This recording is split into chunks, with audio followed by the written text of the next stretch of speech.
Kitchen. Andito po ulit ako at magluluto tayo ng simpleng gulay sa aking kusina kasi hindi po ako nakakapagluto ng dahil medyo pahinga-hinga din at maraming ginagawa. So ngayon itong niluluto ko po ay parang laswa-laswa lang kasi mataas ang aking cholesterol. So sa mga matataas ang cholesterol, ayan, tayo ay laswa-laswa lang muna.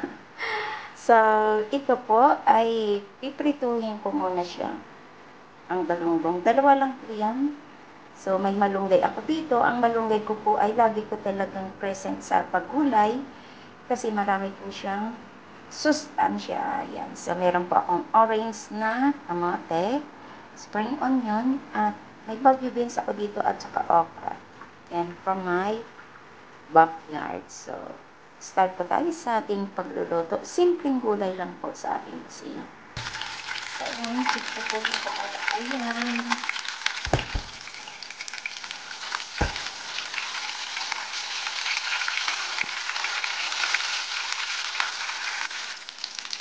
So, ayan. Ito ayan. Lagyan na natin. So, ayan. Pakulo pa ako ng tubig. At ilagay ko po yung spring onion at bawang. Lagay ko tayo ng kaunting bagoong. Optional lang naman po. Lagay ko tayo ng sarap. Kaunti lang. So, ilagay ko na po yung ating kamote. Yes.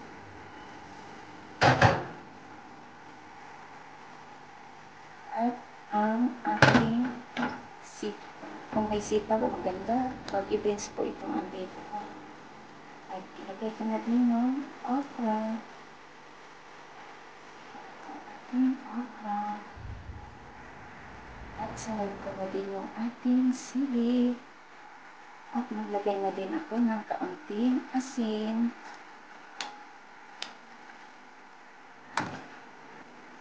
So, antayin po natin maluto ang ating mga gulay.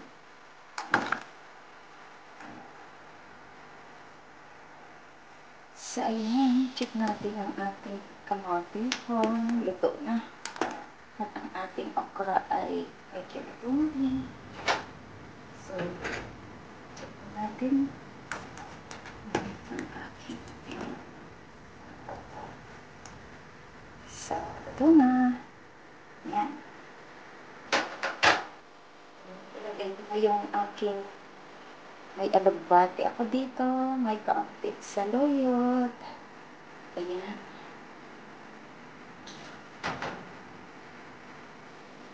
At ito na ang ating malunggay. Mas madami na akong nilalagay ng malunggay. Ang vegetable leaves po, ang gulay na dahon ay nakakatulong sa paglinis ng ating bibig. So, may mga problema sa, halimbawa, pagbabawas, kain lang po kayo ng gulay na dahon. Kasi araw-araw yan. Tayo magbabawas. So, ilagay ko na po ang last, ang ating prinitong isda na galunggong.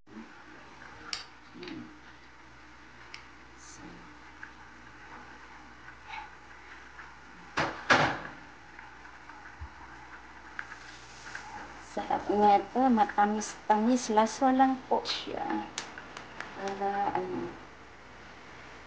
kung may mga inihaw pa yung mga isda na leftover, sarap po dito.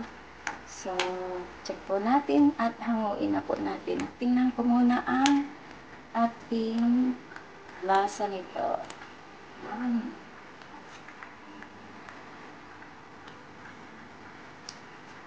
Tama na ang kanyang alat at ang kanyang timpla. Ang masarap, matamis-tamis. Ayan. at ready to serve. Yan. Yan. Ito po ang ating gulay for today. Kasi mataas ang aking cholesterol. So, medyo hanggang ganyan lang tayo. Kaswalas-wala.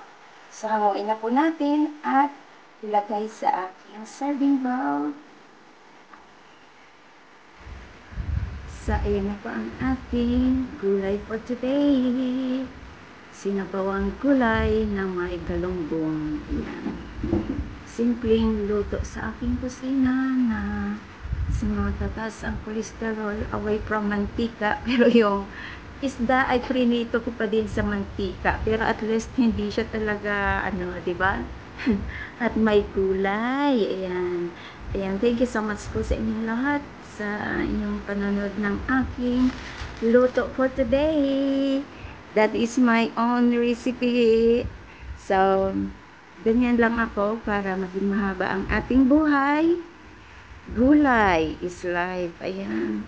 Okra, kung ano-ano lang yung available niyo dyan sa inyong reto na mga gulay. Sabaw-sabaw lang tayo. Ito, yan. Yan ang mga gusto ko kasi para malinis ang ating mga bituka. Ayan. Okra at saka yung mga dahon-dahon. Ayan. Pwede po natin yung gulayin. At pwede sa pananghalian.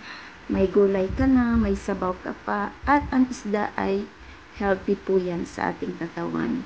Ayan. Thank you so much po. Salamat sa inyong pagdalo sa aking premiere for tonight. At salamat sa pag-watch ng aking video. Sa hindi pa po nakasubscribe ng aking channel, please do subscribe and hit the bell button para lagi kayong updated sa aking mga parating na lulutuin dito sa aking kusina.